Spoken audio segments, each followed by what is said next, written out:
So the people who have phobias or fears of certain things, instead of victimizing themselves by saying, oh, do you don't understand that I had this condition because when I was 4, they can quite literally just accept the fact that if they truly wanted to change their circumstance, they can do so by simply applying discipline, acting in spite of how they feel to expose themselves to the things that they fear until they inevitably won't.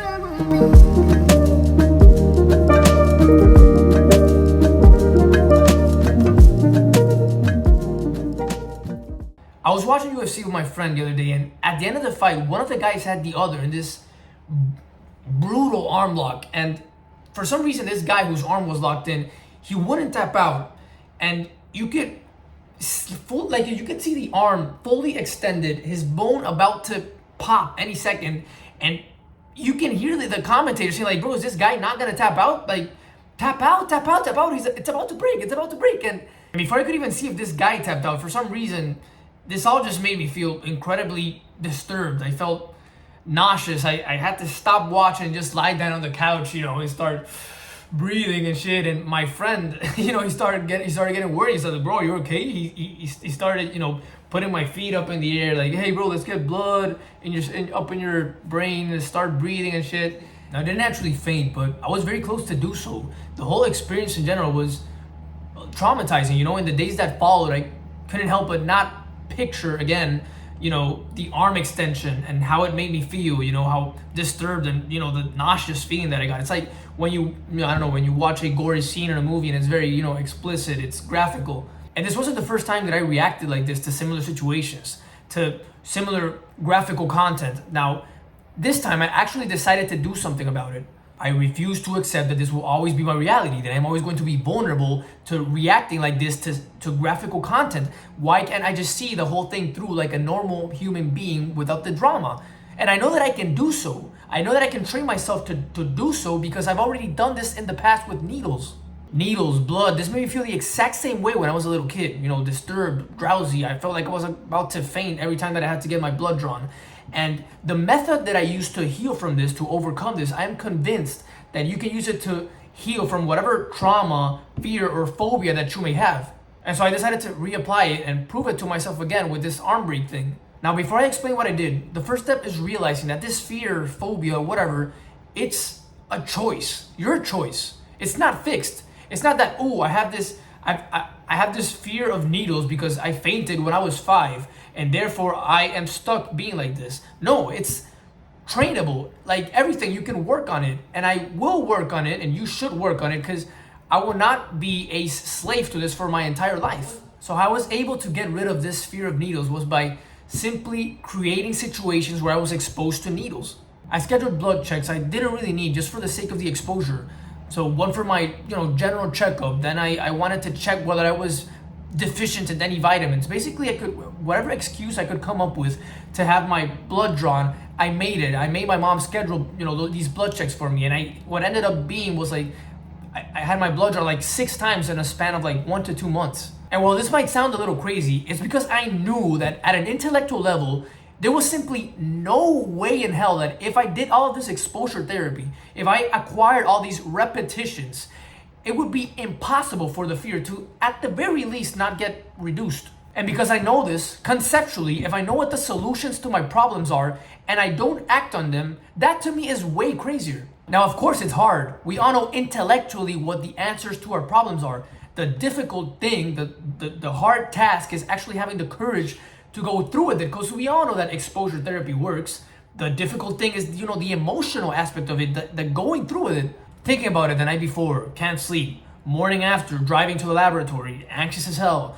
Then in the waiting room now, and then suddenly my name gets called up. It's hell for sure. But the trick that helped me get through this process was understanding that this situation is not very different from most of the other daily situations that I face. I always feel like not working, but who cares?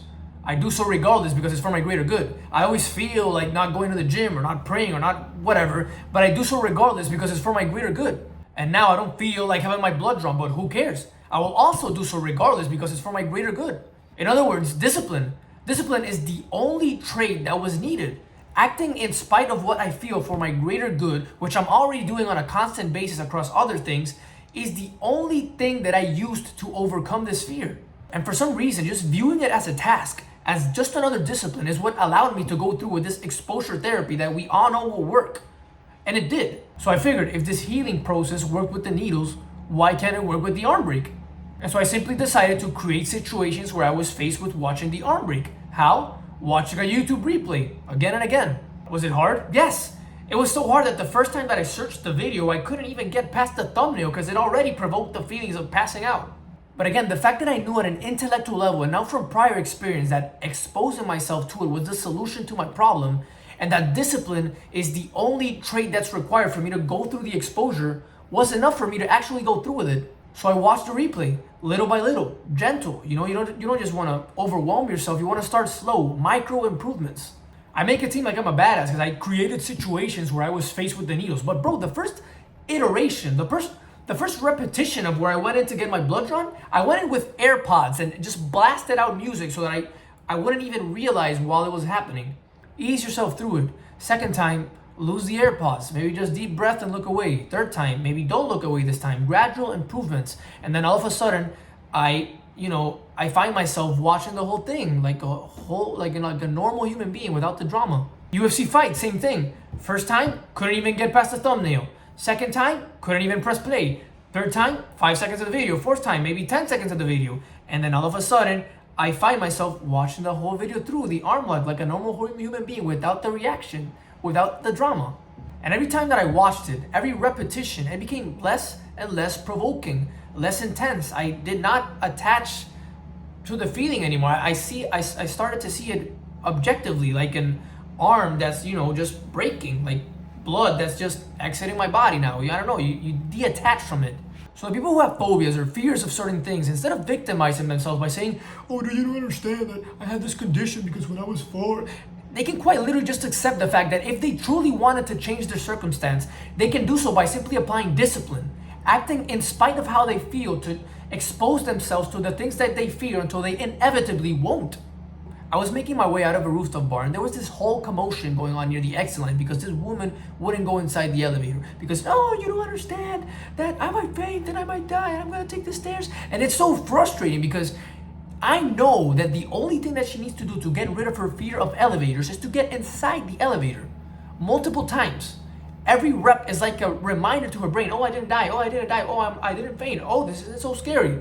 And if you think of it, the only thing that's required to acquire those reps is discipline, the ability to act in spite of what you feel for your greater good. And it was funny because amidst the drama, I just decided to, kind of shovel my way in and I just pressed the button, closed the elevator, and she just kept screaming at me the whole time. But you know what? She should actually be thanking me because I gave her a much needed rep. Now, jokes aside and to her defense, and this may go a little deeper into the subject, it's because she doesn't know that the exposure to the fear will help her. In her mind, she actually believes that she will faint or die or whatever when she steps inside the elevator. And so what she needs to understand is that her belief, our thoughts are just predictions of what is going to happen, and our emotions react based on those predictions. Now, you and I both know that these predictions, these thoughts, this I might die or I might faint, are very inaccurate predictions. They won't happen. They're very unlikely to happen. And so her poor emotions are reacting based on predictions that we know are false. So she's tricked into being scared. And now, unfortunately, she acts based on these scary emotions. She doesn't step into the elevator. I don't watch the UFC fight. I don't get my blood drawn. And so now it's a huge problem because now we're allowing it to affect us at the action level. Before, it wasn't really real. It was just a thought, a prediction, I might faint or I might die that only exists in my mind. But by not stepping into the elevator, by avoiding blood tests, I am giving power to the thought. I am allowing it to dictate what I will do. So the root cause of the problem is having that initial thought. That false initial thought tricks your emotions, which then tricks you into acting irrationally. And the only way to change that initial thought is by acquiring repetitions through discipline until the point is reached where that initial thought is just ridiculous. Taking her example, if I disciplinedly decide to step into the elevator again and again, do you not think that there will come a point in time where I will simply look at my initial thought and be like, okay, I've seen you so many times at this point that I know you're always wrong. I haven't fainted. I haven't died. Your predictions are actually terrible. And so now, because the initial thought about the situation has changed, your emotions, which again, they just simply react according to that initial thought, will have also changed and you will no longer feel scared. And even if for some reason you're still scared or disturbed by X or Y, As long as it's not affecting you at the action level, then honestly, who cares? At the end of the day, it's not doing anything. If I don't allow it to interfere with what needs to be done, then whatever if I feel a little scared before, having my blood drawn. So yeah, I may be oversimplifying it. Your psychologist might say that I'm missing something because there's a scientific explanation behind that needs to be accounted for, whatever. But in all honesty, discipline, at least for me, is the only trait that I've needed to overcome fear and all of its derivatives. And I'm sure that it can do so for you as well. And that sums up today's video. Thank you so much for taking the time to watch this video, especially if you've made it this far. I really appreciate it.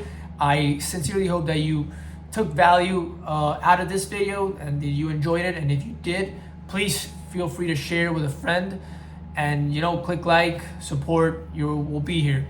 So besides that, I love you guys and I will see you in the next one. Peace.